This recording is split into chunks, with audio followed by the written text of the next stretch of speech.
Hello, and welcome to a slightly early edition of Champions Online, where I will explore the story of the eponymous superhero MMO.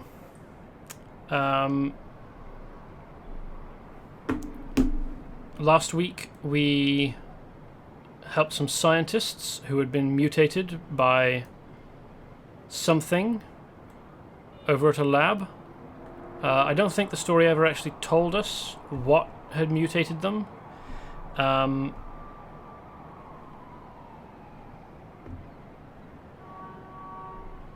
Nevertheless, we helped them. Astonishingly quickly, I might add. Very conveniently as well. Huh. Just got a message on Discord saying that the game video is not coming through, so I don't know why.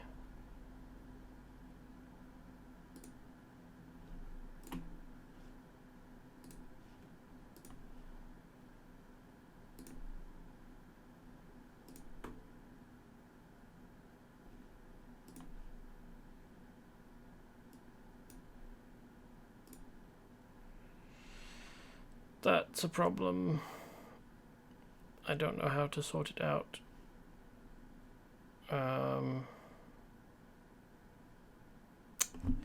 I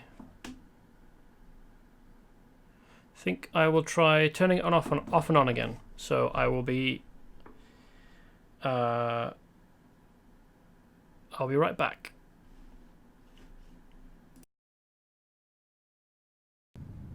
Hey, welcome back. I hope that my stream is working now. I will just check on my tablet to find out.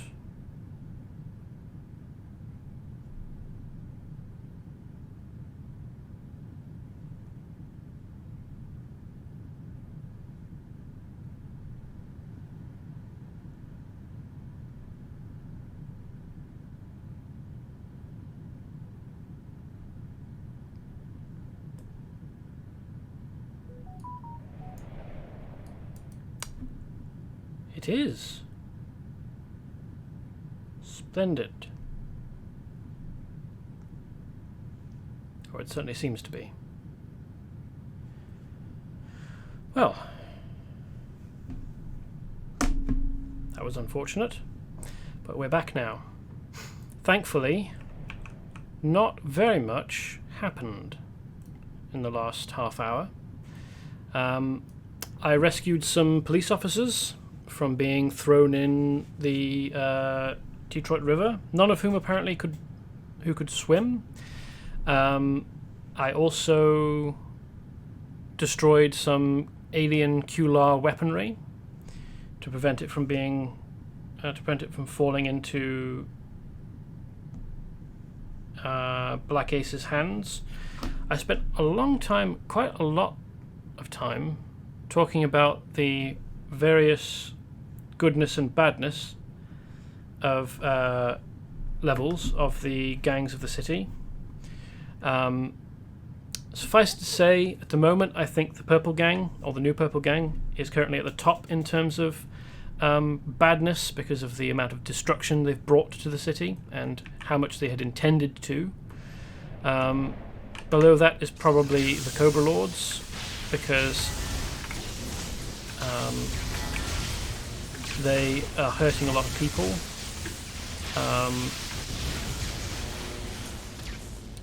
I don't actually know, beyond stealing QLAR weaponry, how bad the Black Aces are.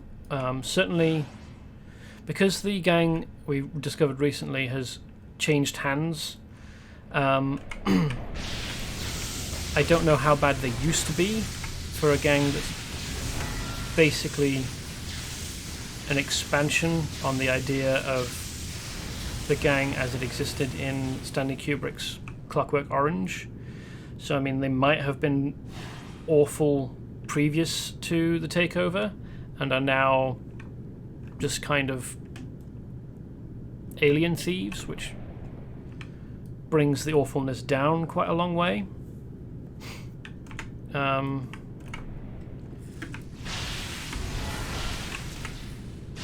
The Red Banner clan, or cult of the Red Banner, basically function as a Chinese triad, along with being essentially this game's version of the gang from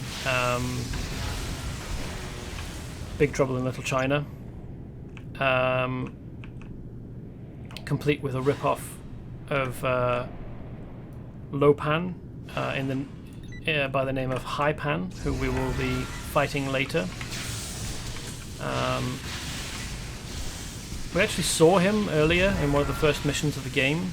He was presenting the idea of working together to leaders of the other gangs.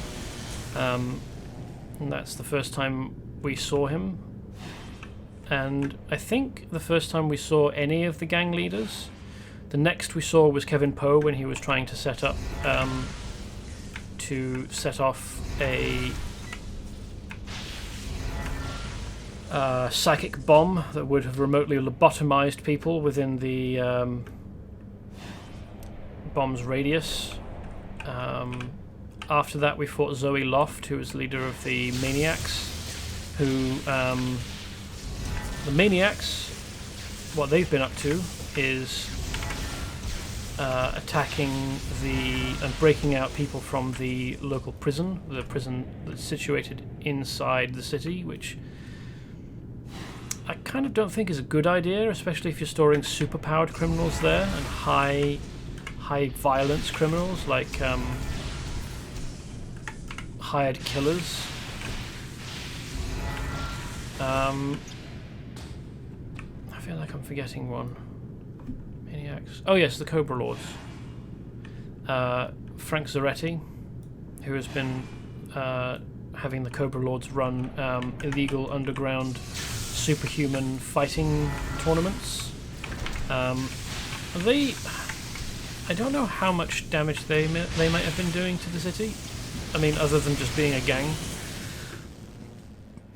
because they seem to have been confining their most egregious behaviour, that is dumping the dead bodies of contestants in their fighting ring into the Detroit River, to quite a small strata of the city's populace, that being the superpowered people who find themselves drawn to underground fighting rings. Not to say that all such people are bad, just that on balance they're probably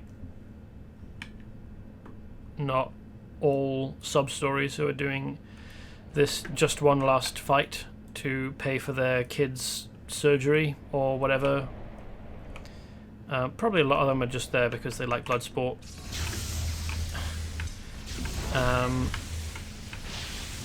Now, true, the Cobra Lords did attack a local gym with the intention of forcing gym members into joining the Cobra Lords, but I don't know how much they might have done besides that, and we did stop that.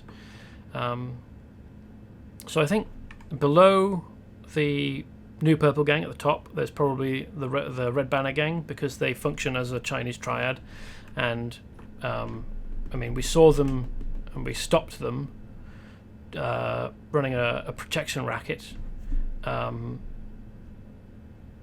I don't know what other kinds of crime Chinese triads tend to get up to, but if it's worse than that, like human trafficking, it's not shown in the game, so I don't know whether we can assume that it's happening. The Maniacs, as I said, orchestrated a prison break. I don't know how bad that is on balance, because the American prison complex being what it is, I don't know how many of the people in the prison who got out were actually dreadful. There was a number of hired killers, but not all of them were hired killers. And then there's the Black Aces, who, as we've seen, have moved to stealing alien technology. This is the boss fight. Beacons are nothing compared to you hairless apes. I will be glad to be rid of you lesser creatures after Hypan gives me the power core I require. With the power core, I can finally get off this worthless space rock. Now, the beacons are nothing compared to you hairless apes. I kind of think they got that the wrong way around, and that the hairless apes should be nothing compared to the beacons. Because he values the beacons more than the hairless apes. Oh yes, spoilers. Spoilers revealed. Ludwig, the leader of the Black Aces, is a huge Kular. That's why he's obsessed with Kular technology. He's trying to find a way off planet. I'm avoiding these things. I know how bad they look. They're actually not that bad. They're not going to spawn facehuggers. What they will do, if I'm close enough, is spawn a firebug, which is basically a huge angry wasp that shoots. That's a beam of fire. Like, it's not a laser or a stream of fire like a flamethrower. It's a focused beam of fire out of its stinger. Not an issue to deal with. Kind of annoying if I'd gone around opening every single one of these. Especially because they explode when they die. But yeah, they don't contain facehuggers, which is a relief.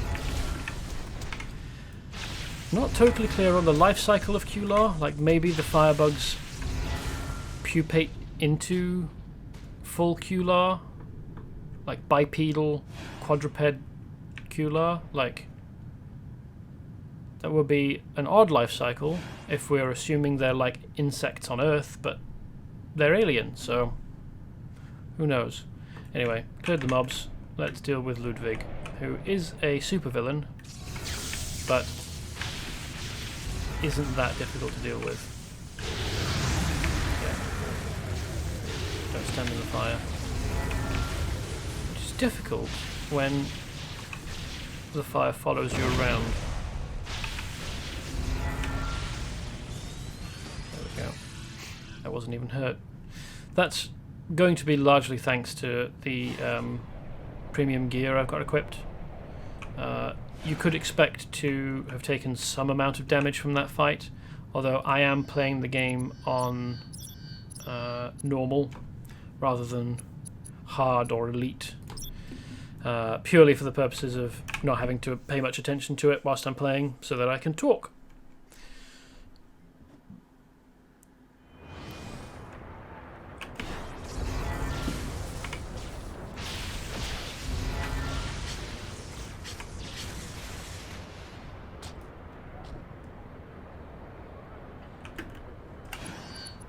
Oh no, that's not what I want.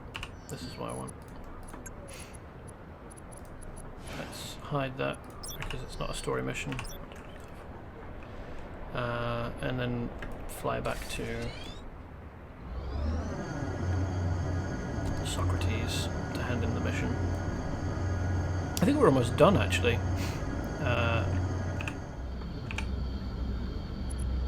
Bit of the old ultraviolence. What? Oh, Chief Surhoff. I thought I was going to have to play through that all again. This, by the way, is basically the game's version of a summonable mount. It does come equipped with weapons, but none of these vehicles are very resilient and are not really what you would go through the outside area missions on, unless you take the time to upgrade it, which you can do. You can slot lots and lots of upgrades into vehicles if you want. I just haven't. Ludwig is a Kular. No wonder the Black Aces were interested in alien technology all of a sudden. Well, I'm glad to hear that that bug and his dangerous tech is off the streets. Well done, technical issues. Well done. Yes, technical issues. Appropriate name, given the technical issue we had earlier where the game just wasn't showing any visual to OBS so that it could send that visual to Twitch. Thankfully it got spotted and related to me. Millennium City's most wanted. We're finally getting this jailbreak under control, but I'm particularly worried about 3 violent felons. They seem to be working as neutral coordinators between the gangs, and they don't mind busting the heads of anyone, criminal or civilian alike, who gets in their way. We need to get them back behind bars before anyone gets hurt. Talk to Tony Madness. You can find him hanging out in Leo's bar. He might know where these guys are hiding. Here, use my hollow inducer to create a disguise so no one suspects you are a superhero. I bet you'll get information on the felons' whereabouts. Careful, that place is a hangout for the biggest criminals and toughest lowlifes. We have been to the bar before, and at the time we were probably about level 8 or 9. Not much higher than you were when you start, and as a result all of the dudes inside were more than you could deal with, certainly more than I could deal with chain lightning, which would just jump to everyone in the room and pull everyone all at once. I have managed it in the past by being careful who I pulled with a different character with different powers, but they have stayed the same level whilst I have gotten stronger, and as a result I feel no fear whatsoever fighting these level 11 dudes in here. Well, that's annoying, but not a big deal. Especially because I have a self-heal power now.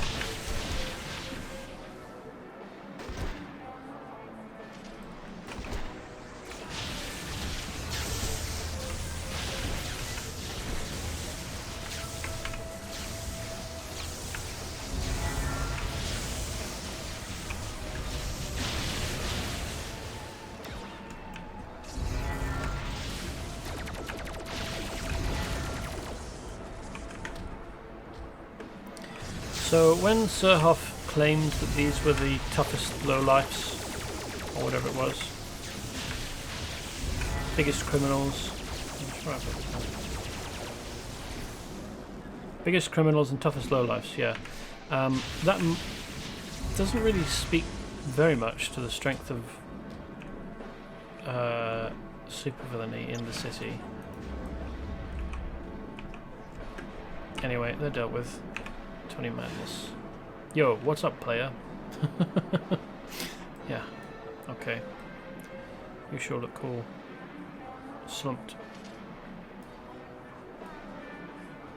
in your folding chair. I understand you're looking for the escaped prisoners. Harley McDonough, Gil Everett, and Caleb Showalter. I got no love for those losers. How about I tell you where you can find them? I know that Harley McDonough is in the new Purple Gang area near the big warehouses. Gil Everett is hiding out in the Red Banner clan territory near the Cambridge Biotechnologies Laboratory. Now, that's a tongue twister, isn't it? Caleb Showalter is hiding out in the Black Aces neighborhood in one of the covered warehouse bays. Okie dokie. Let's see what information he has for us. Informer, Fink, Squealer, Tattletale, Tipster. Yep, that's Tony Madness. Okay. It's probably not in his own words, is it? The best drinks you can buy at Leo's bar. Well, I would hope so. Does he have a menu selection of the worst drinks you can buy? At Leo's bar. No, these guys are villain level. Like, this is a villain. He's got 2 health bars. The guys we need to track down are villain level. They're not really a big deal. Although I will check with, I think her name's Julie Walters. Julie something. Maybe Julie Morgan over here to see if she's got a quest or a mission. Because there is one. Yes, there we go. There are a few they don't tell you about. You just kind of have to pass close enough by Julie Morgan to see that she's got an exclamation mark over her head. Yes, Metals of Dishonor. Here we go. The cult of the Red Banner has been terrorizing the Chinatown district of Westside. Most feared of all are the 2 superpowered enforcers, twin brother and sister martial artists who call themselves Iron and Gold. I've heard stories they get their powers from a pair of ancient magical blades called Swords of Blood. It won't be enough to defeat the villains. You'll need to confiscate these mystical weapons too. Iron is located north of WCOC television station. Gold can be found northeast of the city jail. Okay, and whilst I'm doing that, I think I'll get a quest starting drop. So, here's the WCOC. That's where we fought Foxbat. The, I'm going to say sort of Batman ripoff, because he isn't really. He's a villain, for one thing, at least he presents himself as a villain. He's almost entirely ineffectual. His main weapon is a ping pong ball launcher, and his colour scheme is shades of brown and yellow. Where do I want to be? Oh, here we are. If anything, he's more like Batman Well from the Tick. I don't know if anyone has seen that. It's quite a good show. This is the mid-2000s one, not the most recent one. So The Tick was a cartoon series first, which is quite good, in my opinion. Then a live-action TV series with Patrick... Oh jeez, I can't remember his name. Patrick something as the Tick. Patrick Warburton, who does the voice for Kronk in The Emperor's New Groove, along with other voice acting roles. And that's quite a good show. That has Batman Well in it, and Miss Liberty, I think, a Wonder Woman stand-in without superpowers, at least without obvious superpowers. I think she's got some, like she's just kind of stronger and tougher than ordinary humans.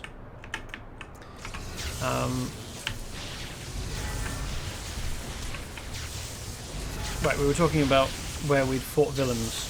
So WCOC here is the local TV broadcast station. The quest or the mission that takes you there, it also features, or that happens within, also features, I'm going to say homages to the Anchorman film. I don't remember the names of the characters.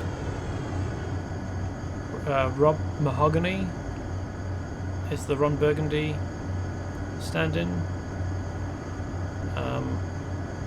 They basically have just a little bit of dialogue that tells you who they're supposed to be.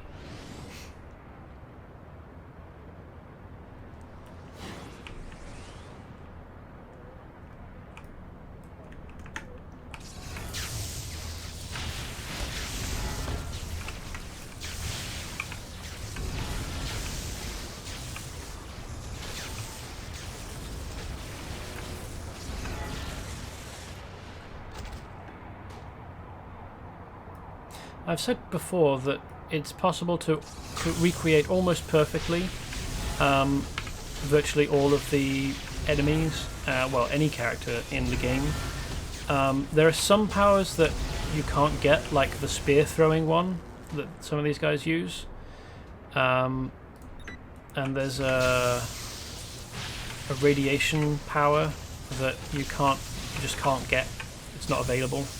That some radiation mutants use a little bit later in the game. There are a few that aren't available, but most of them are, including the lunge attack that some of them use, and probably, well, I expect the sword attacks that Iron is going to use. You can't take this sword from me without a fight. Well, luckily that's exactly what I was planning. He is also a supervillain with 3 health bars, but again, not that big of a deal. The amount of times that I've defeated him and forgotten to pick up the blood sword is embarrassing, so it's worth noting that you do actually have to pick up an object. And also, probably worth noting that it's not equipable, or even present in your inventory. I don't know if you can see that. So it's not actually present anywhere in my inventory, even on... Oh, there we are. Mission objects.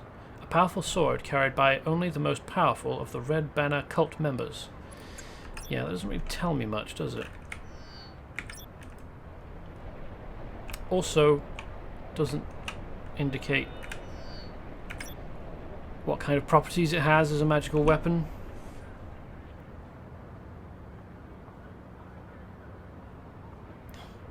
Hey Doglance, I'm sorry if I missed your chat, or however long it's been since you sent it.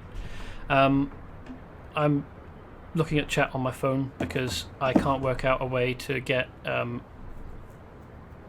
OBS to let me see the chat on screen. I've only got the one screen. There's not actually space on the desk for 2, but so if I am slow responding, I apologize. But yeah, I've played this game on and off since it launched. Spent a lot of money on it, buying cosmetic packs, because I'm an alcoholic who loves creating characters. It's goofy, it's got very, very thinly veiled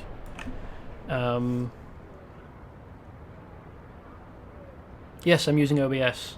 I imagine it should be possible to use to window it so that the game's in a window and OBS is only looking at that small section of the screen, but I tried to set that up before I went live, and that may have caused the problem I had earlier with the stream not showing up. I'll have to experiment later when I'm not actively streaming to see if I can get it to behave. Here's Gil Everett. Somehow managed to get a sniper rifle after escaping with a high-powered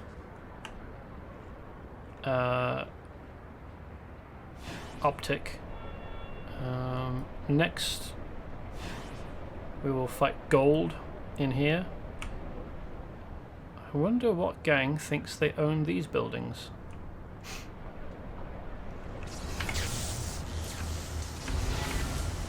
So I've played on and off. Initially the game admittedly wasn't terribly good.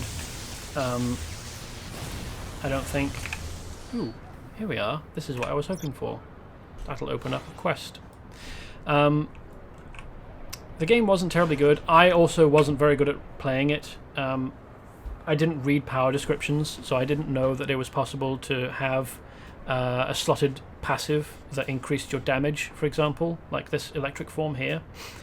Or why you would want a toggle power, like power source, that gets you stacks of a damage increasing buff as you do the thing that the power wants you to do, which in this case is apply electricity debuffs to enemies. But at the same time, I don't think that the stat system, and certainly the gear, was very good in the game. Like, you just kind of got gear drops that weren't necessarily any good for you, and you just had to make do with what you got, or at least that's my memory of it, playing up to about level 10 a few times right at the start. I think the first character I ever created in this was a street shark with the tunnel travel power. I've actually still got, well, I don't know that I've still got that character, but I recreated the character.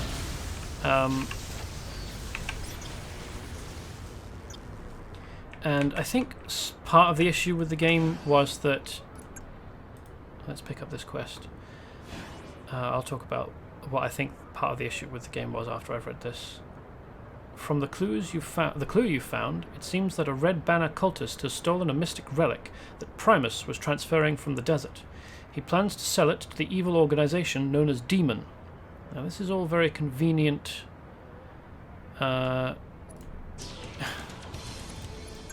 group naming, isn't it?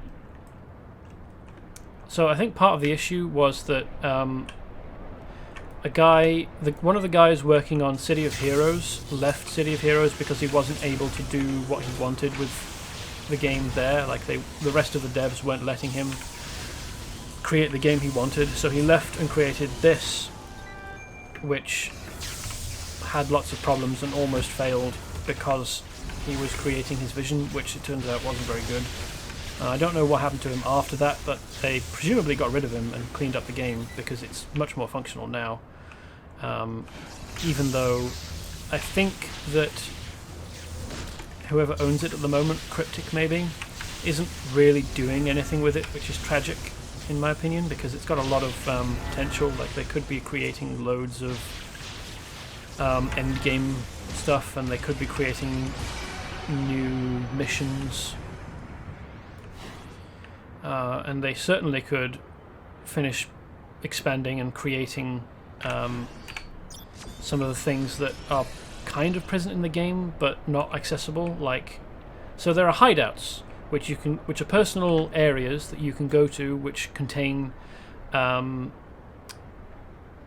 account-bound banks, so you can share objects and like resources between characters that you play that are attached to your account.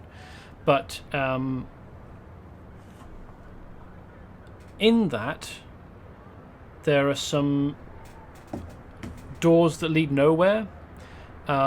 It's most clear in the Moonbase hideout, because you can actually exit the Moonbase and stand on the surface of the moon looking out at Earth, and see that there are some extra wings to the building that you can't access. What's this over here? Ah yes, this is the rivalry for the relic mission.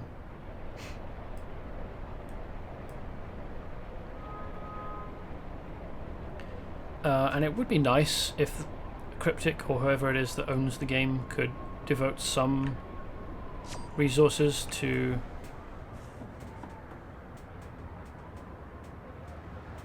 Hey Digital Seahorse, welcome. It's good to see you here too. So it would be nice if the devs could spend some time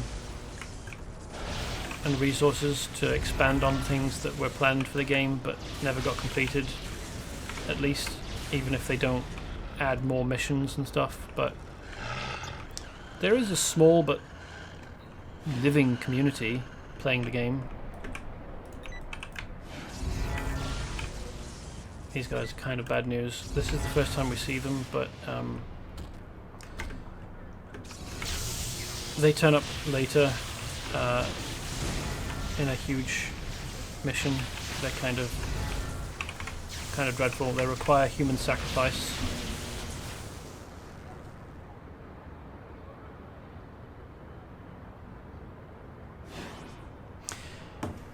Yeah, I don't remember when they added vehicles. They certainly weren't in when I first started playing, but because it's been like really on and off.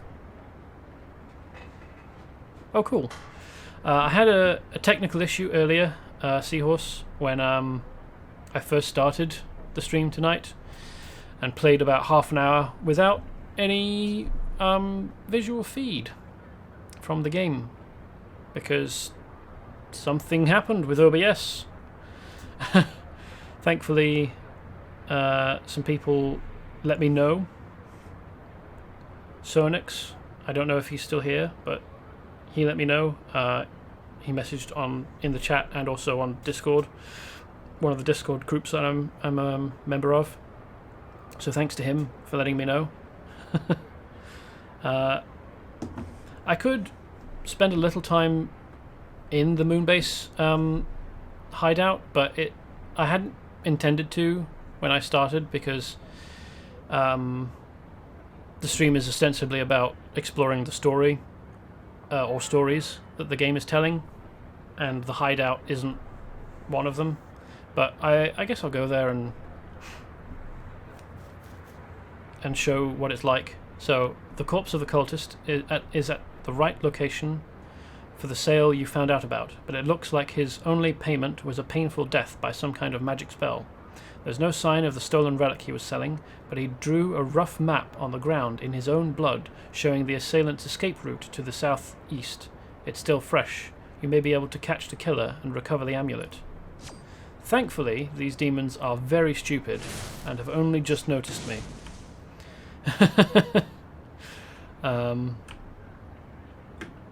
I guess I'll go to the moon now. Just casually visit the moon.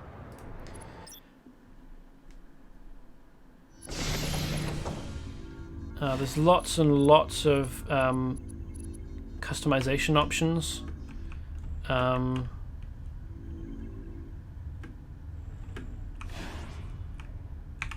We can open the blast shield to reveal the moon and the Earth. I think that's probably a bit too close for what we would actually see if we were actually on the moon. But I mean, the tiny dot that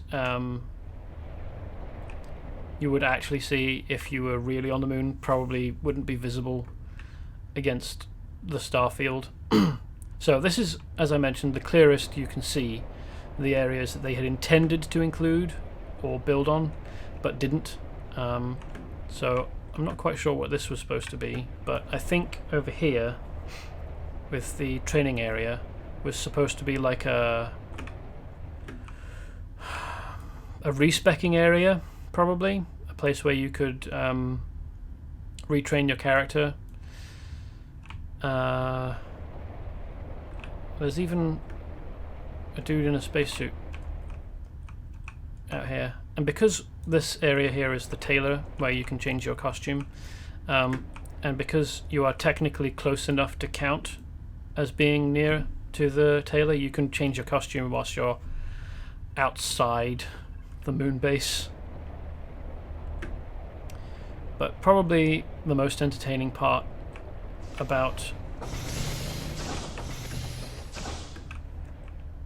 the moon base is that you can choose exterior details like the giant death laser of death ! Exclamation mark, exclamation mark, exclamation mark, exclamation mark 1. Which, given that you can get a death ray, like an orbital death ray power in one of the power sets, is thematically appropriate. Like, apparently, if you're using that, if you've got that power and you're using it, and you've got the moon hideout with the death ray, you're basically like sending information, targeting information to your moon base to have it fire on your location. Although presumably you can only use that power canonically when the moon is in the correct position. When the moon is in the correct alignment, then I can use my power. But other than that, there is also a landing strip with solar panels, presumably to indicate like how you get to and from the base, or a series of missile silos that you can't like fly down inside of.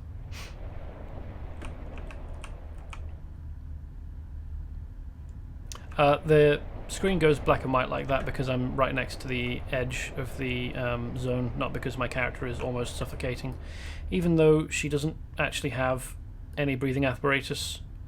So we're just going to assume that part of her superhero deal is that the ability to not need to breathe in space. Yeah, just in case you feel like going nuclear. There isn't really a power that is equivalent to dropping nuclear weapons on your enemies. More's the pity. But it's cool that this is there. So let's return to Earth, just casually, in a few seconds. Return to Earth. And come over here to both Millennium City's Most Wanted and Rivalry for the Relic. They're right next to one another. Luckily.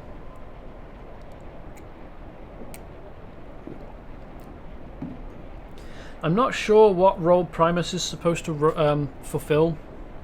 I think it's a bit like S.H.I.E.L.D. And I really have no idea what demon is supposed to be.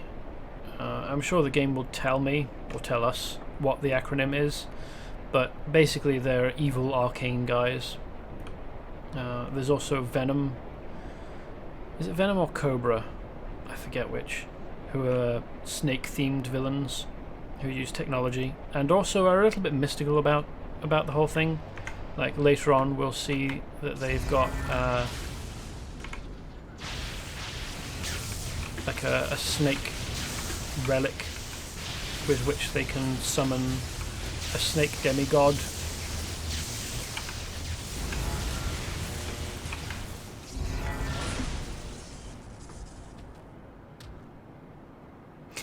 Yeah, I mean, there are teleport discs in the world. I don't know what kind of range they have. They do exist. I don't think that I would classify the teleport superpower as an actual teleportation ability, because what it actually does is move you out of phase and let you become weightless briefly, because like you don't move instantly from one location to another like you do in City of Heroes, for example, when you teleport. Oh, pulled all of them. Okay, never mind. It's fine. This won't hurt too much.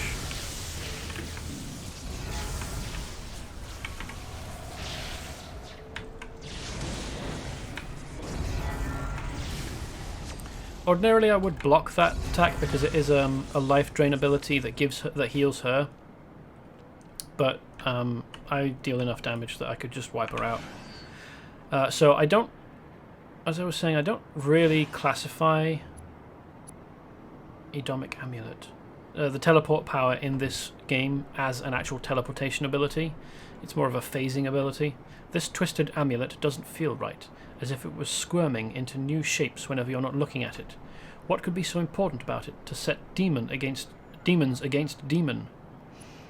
What indeed? I don't think we ever actually find out. We just hand it over to Chief Surhoff and assume that the entirely mundane... Oh, okay. See you later. I'll still be here in about an hour's time. But if you don't make it back, it was nice to see you here, Seahorse. Thank you for dropping by. So we just drop that amulet off with Surhoff and assume that everything is fine. You did it, and you confiscated the swords. Technical issues. If my boss doesn't run this as the leading story on tonight's news, I'll eat my hat. Figuratively speaking, of course. Let's see what info she has for us. Plucky crime reporter who recently took a job at the WCOC as their investigative journalist, Julie Morgan does not have the slightest idea that her boyfriend, computer programmer Mark Whitaker, is actually the hard-as-nails vigilante hero Nighthawk. Oh, never actually read that before.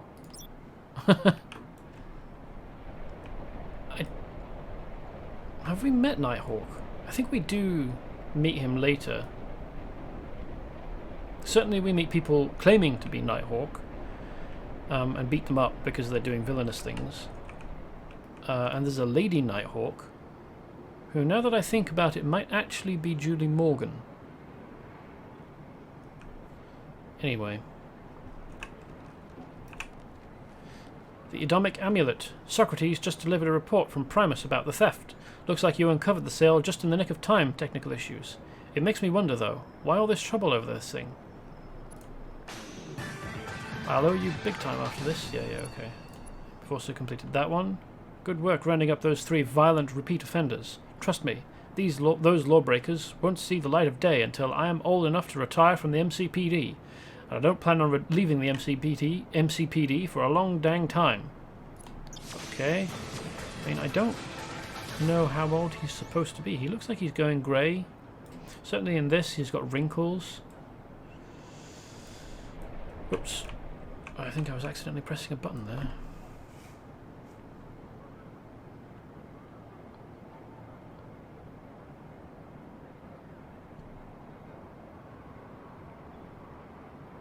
Hi, VPZ Neox. I'm afraid I don't know quite how to pronounce that name. Yeah, so there's a regular or recurring event which lets you meet Lady Nighthawk, where she tells you to go out and stop people claiming to be Nighthawk from committing crimes. I've never actually gotten very far into that quest line or mission sequence. I think he's supposed to be like a Batman stand-in equivalent, so he's supposed to be a good vigilante. But I've never actually found out very much about Nighthawk. I guess we'll probably investigate over the course of these streams, because the purpose of this stream is to explore the story. Yeah, so I'm quite a way through the West Side story. So I've defeated the Cobra Lord's leader, Frank Soretti, and I've defeated Zoe Loft, who leads the Maniacs, and Kevin Poe, who leads the New Purple Gang. And earlier today, we defeated Ludwig, the leader of the Black Aces, and shortly this mission, Let's Stop a Riot, will lead into facing off against Hypan, I think, who is the leader of the Red Banners. Yeah, so Zoe Loft is kind of like a female Joker. I think she's supposed to be a super genius. I think that all of the things that she attacks with are things that she's invented. But her and the Maniacs are really more themed on like 80s punk villains, like Mad Max baddies.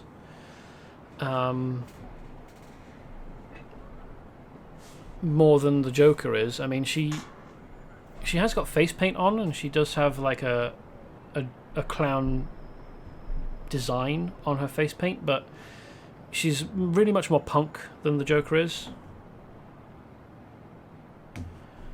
I just got an urgent radio transmission from inside the prison. The guards are under siege by members of the Red Banner cult. As if we didn't have enough troubles with the Maniacs, now we have the Red Banner inciting riots. Given the cooperation we've seen and the reports of them freeing the rank-and-file members of the other gangs, I'm pretty sure their goal is to free the gang leaders we just put in jail. Stop them, technical issues. I will. There's a... Examine plaque. Yeah, there we go. I think there are some of these around. This is the only one that I know the location of. Currently undergoing a vigorous reconstruction and refurbishment effort, West Side is Millennium City's unpolished diamond. Thanks to a new city jail, and a concerted effort from local law enforcement and dedicated superheroes, criminal and gang activity is starting to get under control, and soon West Side will be free to thrive as the industrial hub of Millennium City. This neighborhood is also home to the city's exotic Chinatown district. I'm not comfortable with that language, which offers Millennium City charm with a distinctive Far Eastern spin.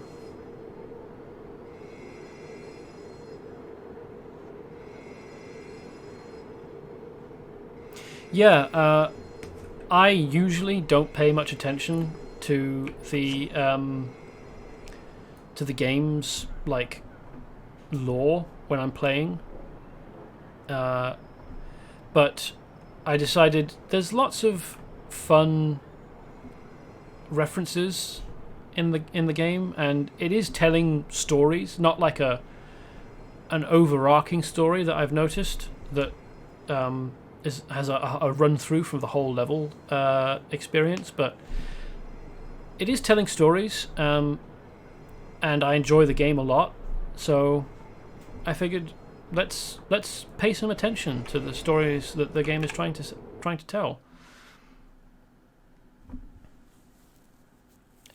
I don't know how long it'll take. There are certain areas of the game that I skipped in the past, like the Atlantis zone, and generally speaking, once I outlevel an area like here, or like Canada, or the desert, or Monster Island, I leave, because my goal previously has been to just get my character up to level.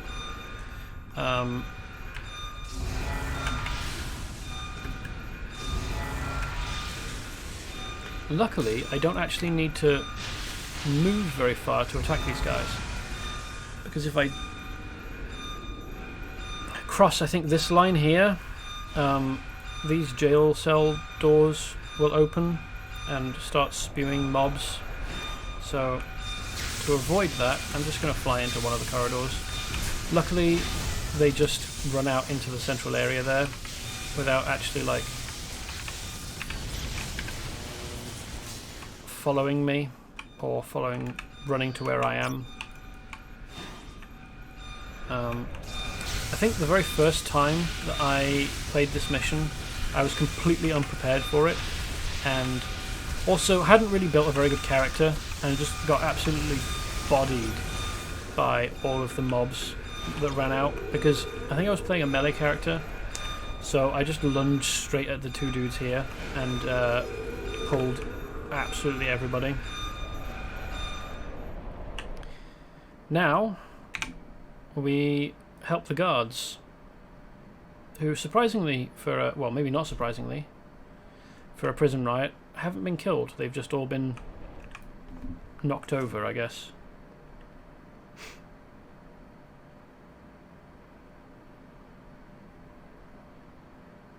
Yeah, there's a lot of John Carpenter film references. So I mean, you know the Red Banner Gang and Haipan are references to Big Trouble in Little China, but there's also, as you say, the quest line with Chew Bubblegum, which is a reference to They Live, and there's a whole like self-contained adventure pack that's a reference to The Thing.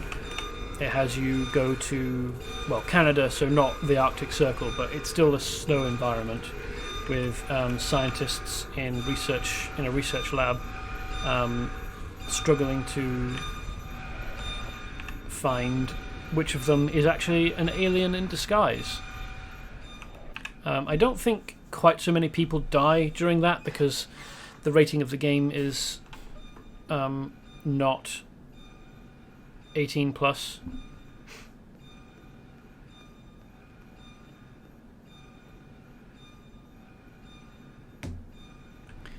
But it does seem fairly violent.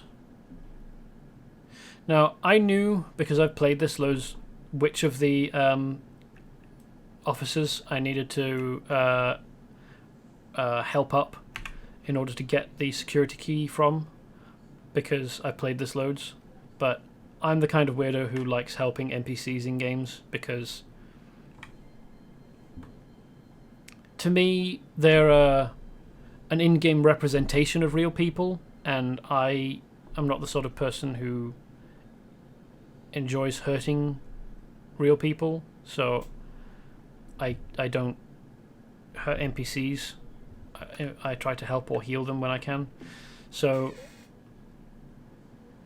yeah, morally I'm against hurting NPCs, even though they're just pieces of code for our entertainment. They are representative of real people. So we locked the high security cell block, but they managed to open most of the cells anyway. Take my key card. You'll need it to get back in there.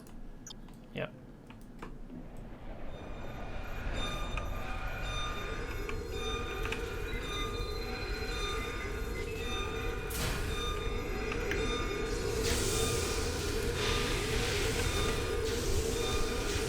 Oh, we just fought Gillibrand. And he's still got a sniper rifle. Where on earth did he get a sniper rifle from inside of a prison? Like, I suppose at a stretch you could say he probably managed to find one when he was out, like, in the city.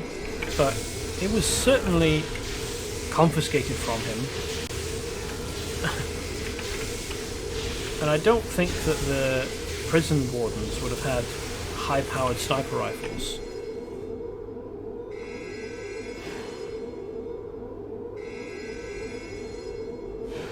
Yeah, I mean, the way that they have the way that they work character types and what you have available is kind of shitty in my opinion. I'd almost prefer it be a full subscription model so that you just got freeform characters. But because I played this game a lot, I bought lifetime subscription, so I can just make freeform characters when I feel like it. So Kevin Poe, kind of an asshole. He's a huge... there we go. He's got a huge range of powers that I don't know why, like thematically, why he has them. If you were my goose, you'd be packed up in little freezer birds by now. What a charming fellow. I don't know how thematically an Italian mob boss stand-in has darkness and life drain powers.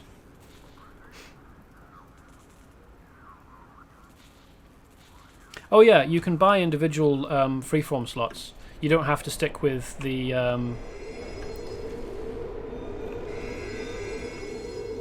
build them as they come characters, but you can only buy freeform slots with in-game currency Zen, which you buy with premium. It's a premium currency. You have to buy the slots. I don't know if we can get close enough without triggering these guys, but oh, there we go. Yeah. What's with the hair and the face thing anyway? You in some kind of freak accident? Oh, but it looks cute. So Frank Zaretti is trying to hit on Zoe Loft. Tell you what, next time I see him, I'm gonna make them wish they never heard the name, friends. Well, Kevin Poe, when we defeated him and sent him in here, he was fully intending to set off a psychic bomb in the city that was supposed to target superpowered people, which would have included him. So I don't really know what his plan there was, but he was planning on basically remote lobotomizing everybody with superpowers in the city. But there was concern from the quest giver, Surhoff, and probably also, I think, whilst you were going through the hideout from his minions, there was concern that the Psybomb would just indiscriminately lobotomize everybody. So, yeah, Kevin Poe, kind of a huge dickbag. Also, his crew later, after his capture, topples... I mean, I've talked about this several times, especially in the last stream. Toppled 2 huge cranes, like massive industrial cranes, over onto an apartment complex. Absolutely killing people, just the game doesn't show that. What it does show is the apartment block on fire with people trapped under debris that you have to free them from.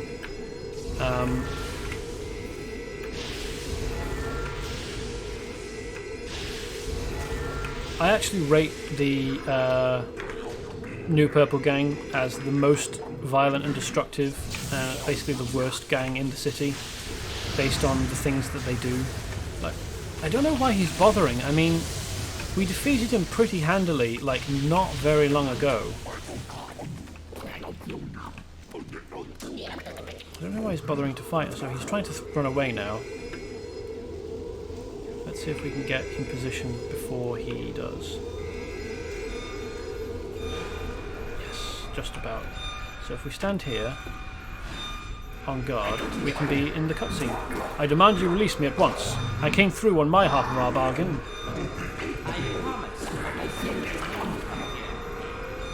I send you now to the meeting place my agents mentioned earlier. God, Iron, take care of this hero.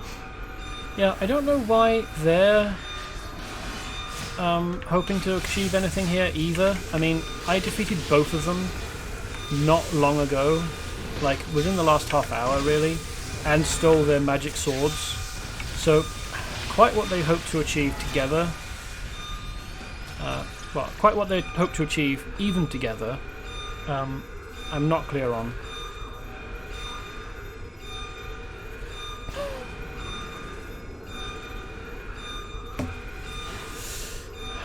He clearly says that he intends to make everyone drooling idiots, which I suppose probably does mean they'd be willing to watch Halle Berry's Catwoman, but the intention is to render them unable to stop him doing anything.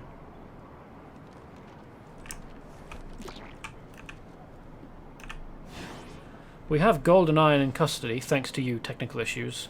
The situation is worse than we feared, though.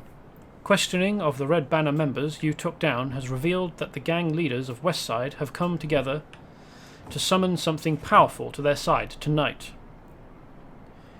We've discovered where the ritual is supposed to take place. All the leaders are supposed to be there, so this is not only an opportunity for us to stop their summoning, but to bring them all back to jail for good. Now, I think everyone watching currently, at least in the chat, knows what's going to happen. But this is being recorded as a VOD, and I will be putting this up on YouTube later, so I won't spoil it. But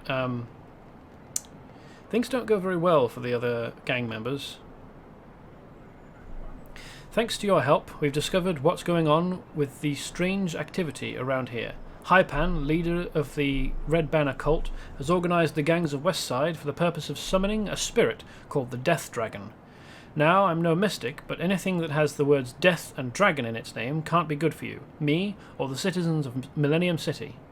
We need to hit them and hit them hard. If you're lucky, we'll be able to take them all down while they're busy with the ceremony. The light show over at the Shandor building, northwest of television station WCOC, means they've already started, and you can bet they're not having a tea party up there. Time to finish this, technical issues. Indeed. Now this is quite a telltale light show, and indeed that's been visible the whole time, so I don't know quite what the intention was. Maybe Hypan has been preparing this with a huge light show visible the whole time, or maybe it's only supposed to just be visible now.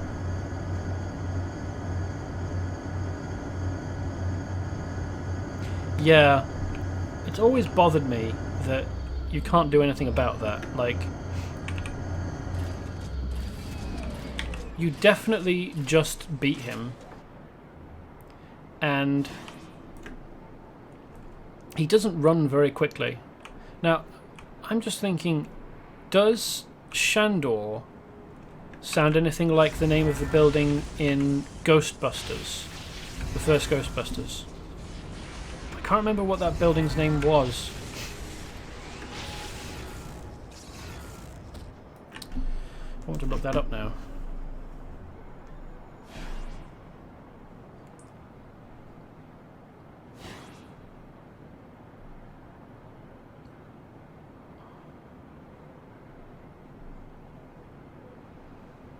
On my trusty tablet.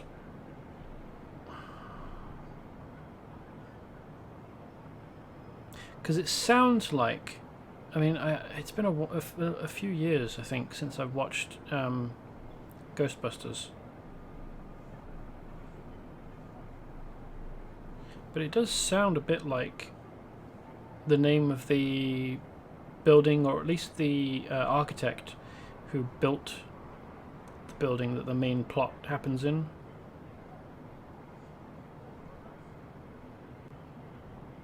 Yeah, architect Ivo Shandor, genius and cult leader of Goza worshippers, designed the building. I don't think it's named, or at least the Wikipedia article doesn't include the name. But yeah, Shandor, Ivo Shandor is the name of the architect in Ghostbusters who builds the building, the apartment building that most of the events happen in. Yeah, I've not actually seen the most recent Ghostbusters. I'm just holding out for the next one, which is going to ignore completely the most recent Ghostbusters and act as like a follow-on, like a third one of the original series, because it references characters from the original duology. There are trailers out for it, and I think it was supposed to be released, or supposed to be getting released around about now, and I think that it's been moved forwards to 2021, which is unfortunate.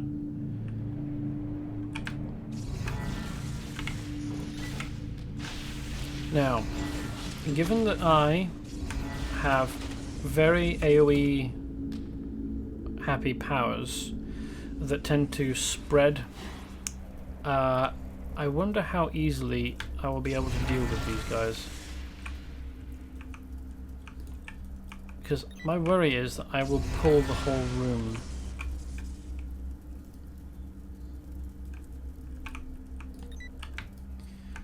I don't want to get too close to the door because the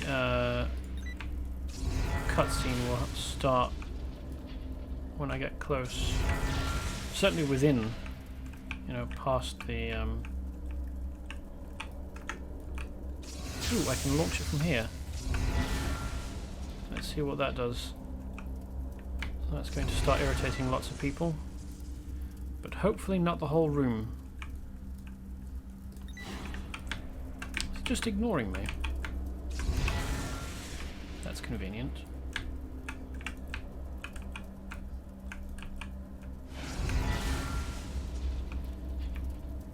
Alright, let's just step in. Get it over with. My red banner will control all of West Side!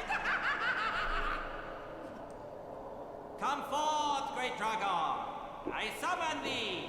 Just a freaking minute. Did I just hear you say the Red Banner's gonna control Westside? Who?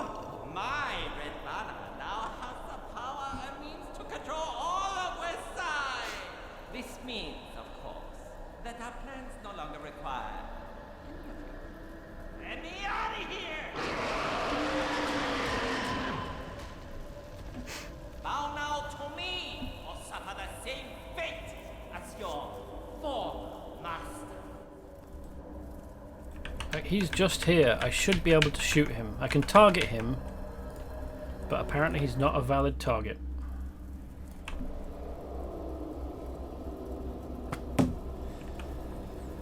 If that's your ex, I would be very impressed.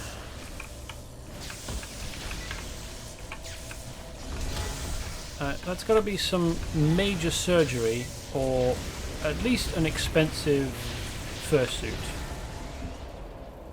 Or, I suppose, scaly suit.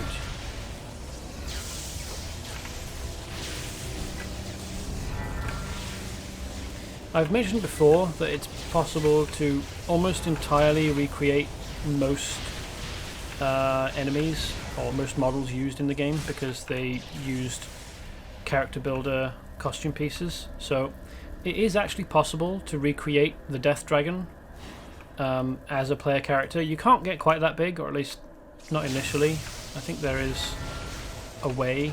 Like there are what's called devices in the game, one of which is a size increasing device. So you could get that big and then stay that big, but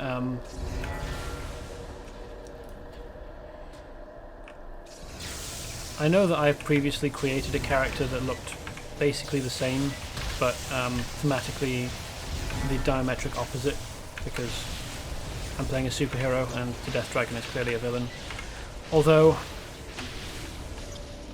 speaking of dragons, and dragons in Asian mythology, which this is clearly supposed to be, because this is Haipan, leader of a Chinese gang based on Big Trouble in Little China, and this dragon is wingless, and indeed has the appropriate appearance for a Chinese dragon. Like there are antlers, no wings, gold in colour, 3 claws, or at least on 3 claws on the hands.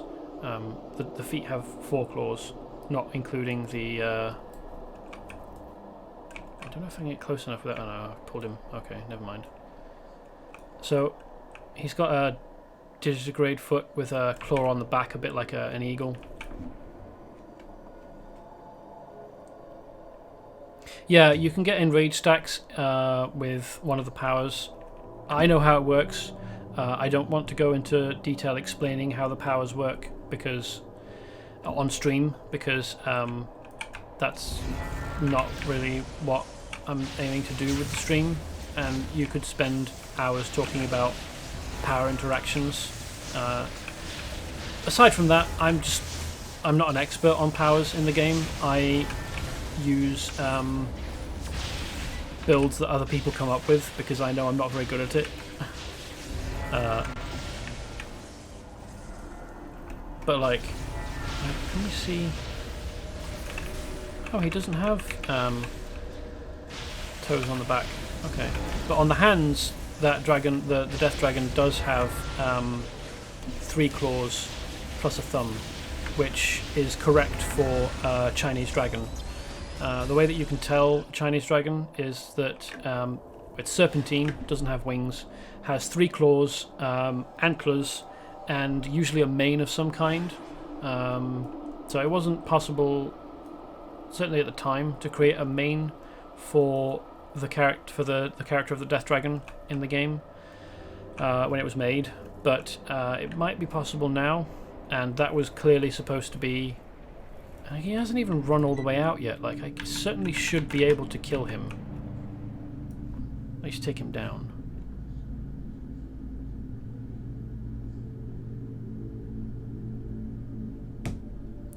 I guess he was waiting. Like, maybe he was waiting around to see who won. Oh well.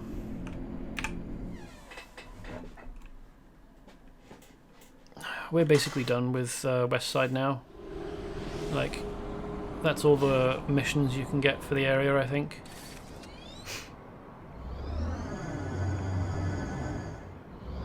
Yeah, so all of this destruction here, caused by these 2 huge cranes, absolutely ploughing into this apartment building, was caused by the new Purple Gang as a distraction. I don't remember what for. I think a heist.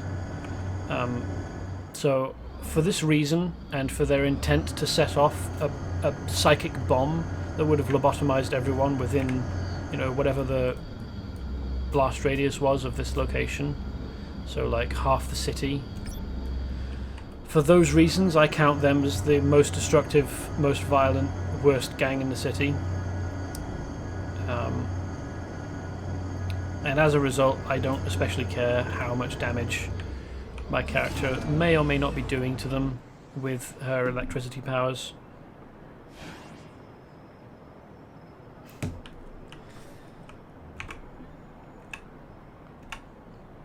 Well done, technical issues. Well done. We've got Hypan, Zaretti, Loft, and the Kular in custody. What? They weren't dead? They were clearly supposed to be killed by the Death Dragon as sacrifices, so that it could actually manifest on Earth. Oh. I wonder how they're actually making that character work. Because there isn't like an appropriate gun. Oh well, it's none of my business. We've got Hypan, Zaretti, Loft, and Kular, and the Kular in custody. The spirit they summoned has been sent back, and the gangs have all suffered major setbacks in their plans. Poe managed to hightail it out of there, but you know what? I'll take it. We'll get him the next time he pokes his head up. I'm reading this very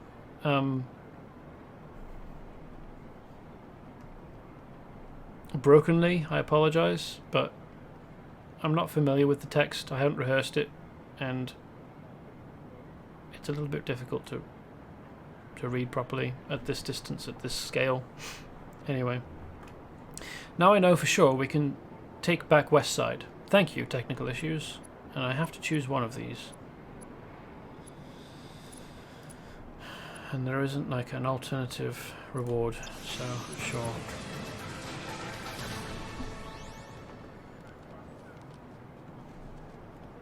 Yeah, maybe their souls returned to their bodies when I defeated the Death Dragon. I guess that thematically makes sense for a superhero universe. Survivability is quite elastic in this sort of setting. Last week, or no, not last week.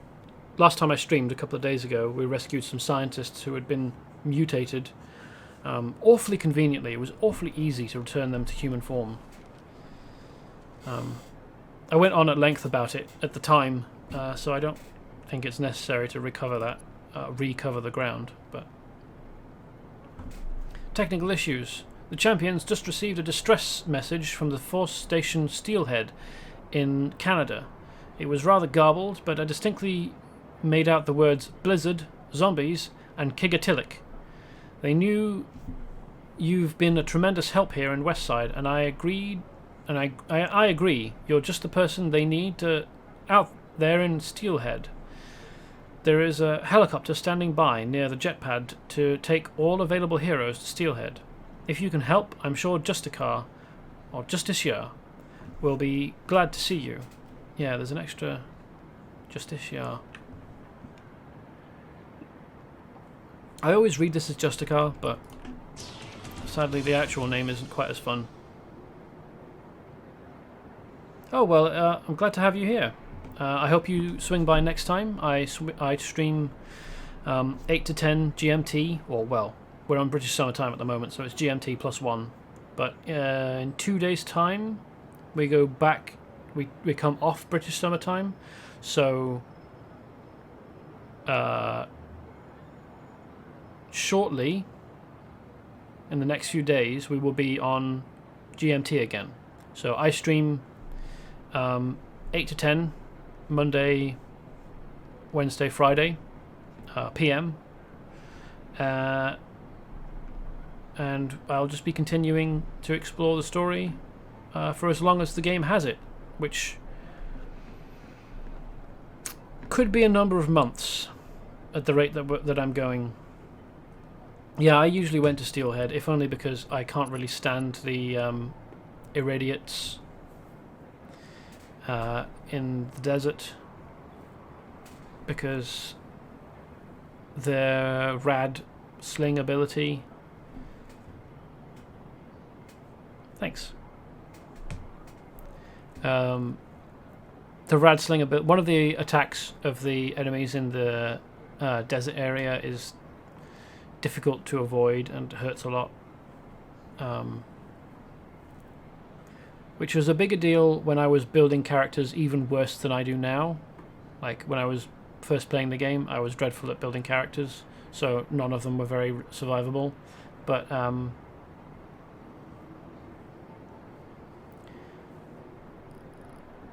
I still have a preference for the steelhead area over the going green area. Anyway, word has been spreading of your heroic acts, technical issues. Even the folks in the southwest desert have heard of you, and they are in desperate need of some help out there. Director Kaufman has even asked for you specifically. You may want to pack warm since it's not getting any cooler out there. You better get going. You can get to the desert by way of the helicopter over by the superjet. It's a desert in presumably southern United States. Why is it getting cold? Oh well. I don't have a preference for which one we go to.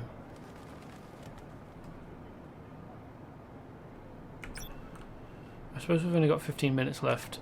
So I'm going to... No, they're not story related. This one is Cobra Lord's Trouble. That's the one that leads to... that's the one that Lady Nighthawk gave us.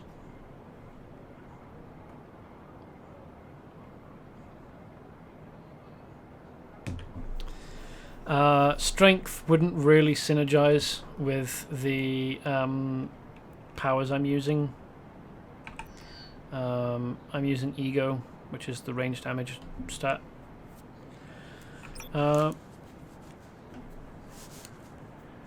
Strength is a fun power set, especially because if your strength is high enough, you can pick up debris and cars and basically anything that's not nailed down. Strength is a fun power set, but I decided when I was creating, when I was deciding to play the game, I wanted to create. I just had the idea of a character called Technical Issues that I thought was too good not to do, given I knew I'd have technical issues because I'm a very new streamer, and so I was like, which power set of the selection makes the most sense for a character called Technical Issues? So I went with electricity.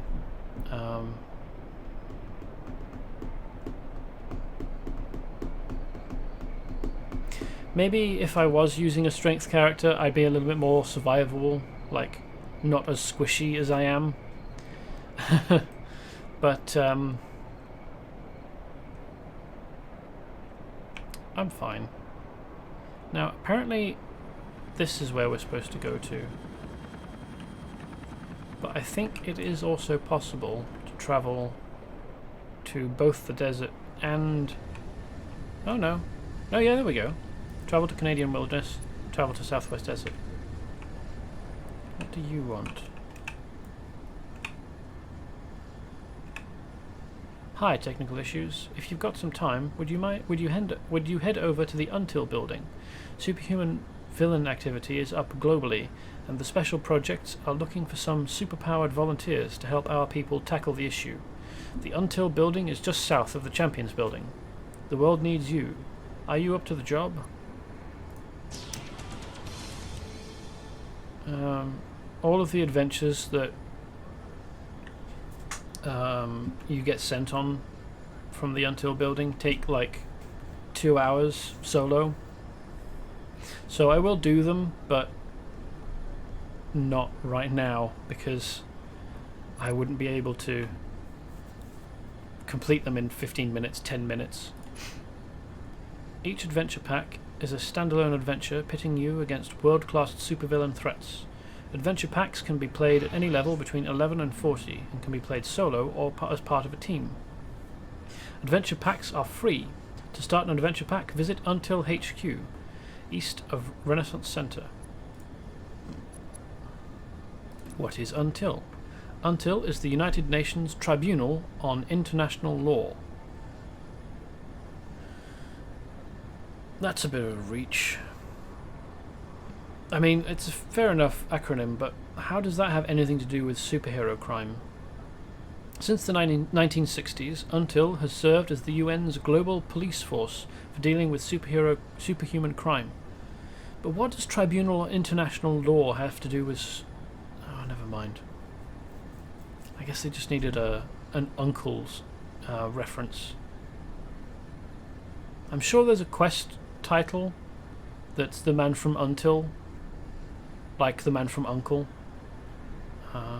I've never actually seen the original show, but the film that came out recently, well, I say recently, in the last 10 years, I think, is very good. I highly recommend it. Our organisation keeps tabs on the big threats to the world, like Dr. Destroyer, Viper, Tacophanes, and possible alien or extra-dimensional invasion. We also develop weaponry and tactics to combat global threats. Our agents are highly trained, but we rely on help from heroes like you to take down superpowered threats. Okay, and we know where the Until building is. It's here. No, that's not right. Here or here? I think this is it.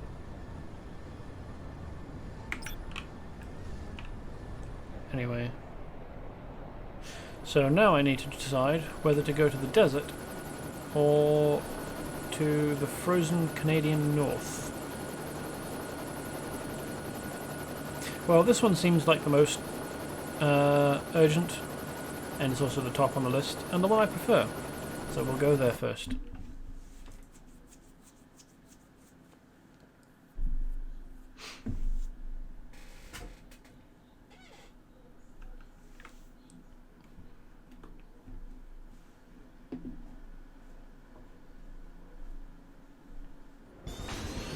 This is no ordinary storm we face. This blizzard is caused by dark, ancient magic. It struck suddenly, tearing a passenger jet from the sky, endangering innocent lives. And now it threatens to bring down all of Force Station Steelhead. This storm is a sign that an ancient evil is stirring. A long, slumbering malevolence is waking. The demon god Kigatilic. His minions are sowing destruction. His influence is spreading corruption. The dead are rising. And the peacekeepers of this great land are overwhelmed and outnumbered. They call me Raven Speaker. I'm working with the brave armored Mounties of Canada's Steelhead Division. We won't be able to last long without the help of a hero. And we're going to need your help.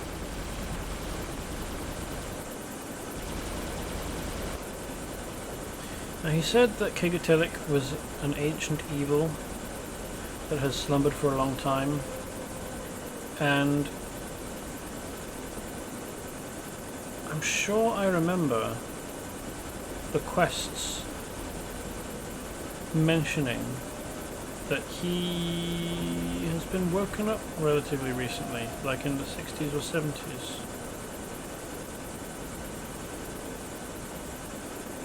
But I can't see any mention of that just scanning the wiki. So I guess we'll have to see when we get there whether that's the case or not. Good to see you, technical issues. You couldn't have gotten here at a better time. This freak storm came out of nowhere and cut off Steelhead from the outside world. Our resources are stretched to the limit, and if we don't rescue those Oceanica Flight 408 crash survivors soon, we're going to end up with a lot of dead bodies on our hands. Even more than an ordinarily crashed jet? Okay. And Justicia for all. This is a dark hour for Steelhead. We've got our hands full dealing with zombies, while the Logistical Emergency Assistance Foundation is trying to save survivors of the Oceanica 408 crash. Having a hero like you around is a godsend. Please don't waste any time getting to Justiciar. He'll know exactly how you can put those amazing powers of yours to good use. You can find Justiciar right down past the helipad stairs in front of the main building in Steelhead. I think we met this guy during the tutorial, but I don't remember the name of the guy that said he was going to be flying to Canada. I guess I'll have to rewatch the VOD and find out for next time.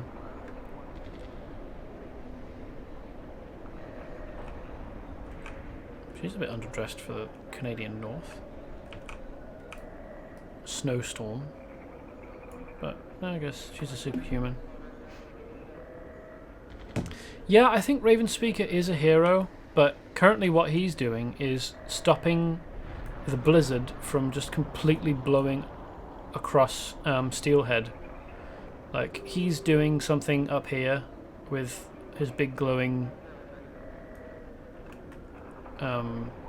second person, and Justiciar is basically an ordinary human with a cybernetic arm and leg. You are a welcome addition to Force Station Steelhead. I'm Justiciar, leader of the super team Star Force, and with all the trouble we have going on right now, I can't stress enough how happy I am to see you. I don't know who else is on Star Force. I assume Ravenspeaker, but that's just because he's also in Canada at the moment. I have no idea who else might be. Is that robot attack toy blowing air out of its mouth? Okay. You're here in the nick of time, technical issues. The situation is dire, but with your help, I'm confident we'll be able to turn things around. Yeah. What deal with Oceanica 408? I just received a distress radio call from a Leaf survey team out near the lake. A group of those ice monsters are on the frozen lake, menacing cornered Oceanica passengers. Hurry and help them escape before those poor crash victims become lunch for some hungry demons. Head northwest when you get outside the gates of Steelhead to find the plane crash. Okay, now apparently this is northwest of the gates. So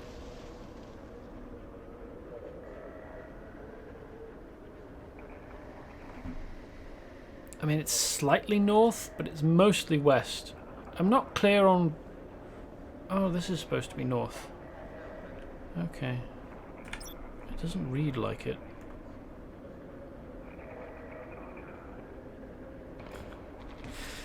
Ravenspeaker is probably like a bit like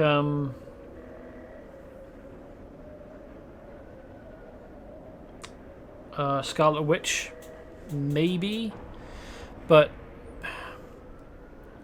mostly what he is a kind of bad stereotype of Native Americans. Well, I suppose he might be a Native Canadian, but that's basically the same thing.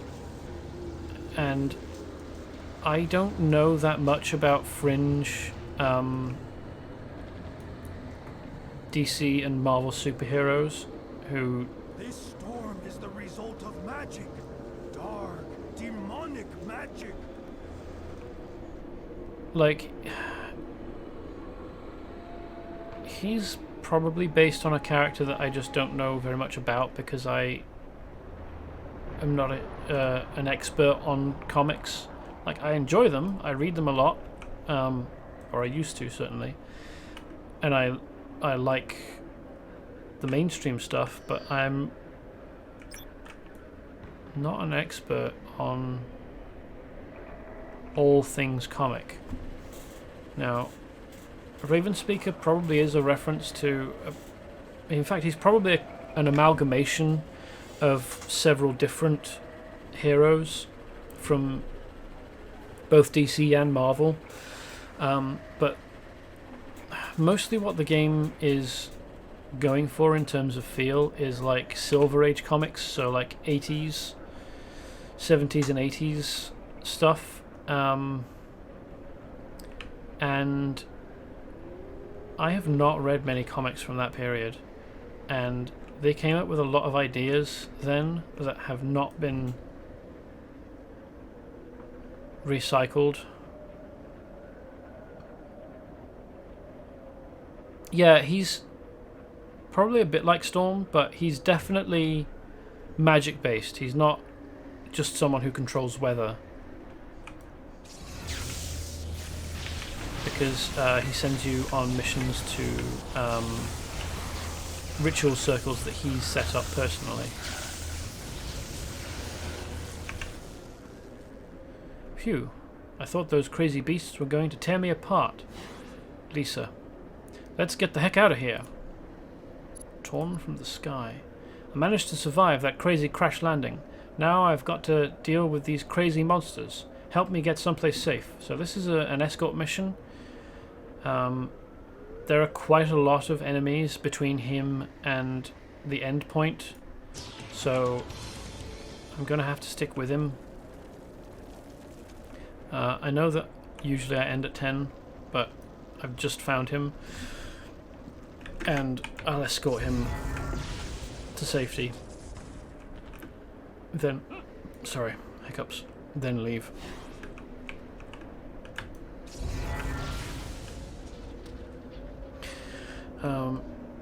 Unfortunately, it's not possible to just clear the route if you know it, because him walking along spawns mobs in like this, and he doesn't have very much health at all. And unlike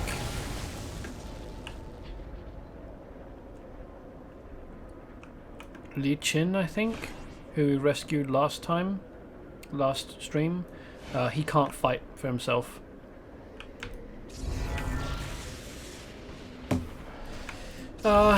Yeah, I'm not fond of escort missions either. Escort missions in this game, at least so far, haven't been terrible, to be fair. We've done 2 so far, and those 2, they follow one route. There are no surprise mob spawn-ins along that route as the escort target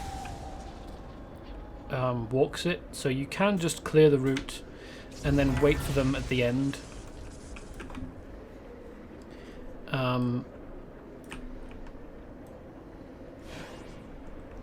it's not really an issue. This is the most irritating one so far, but if you just stay near him, it's not an issue, because he doesn't like run away or anything.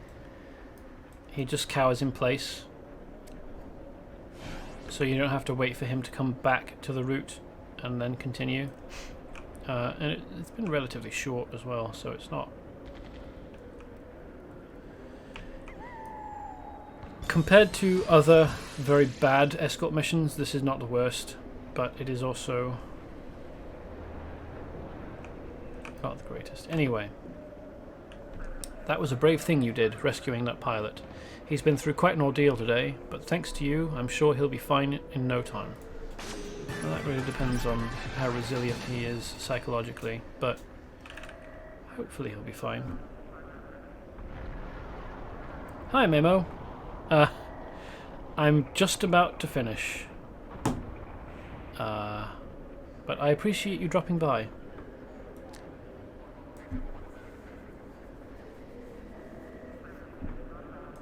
So, we are in an event in Canada, the Frozen North.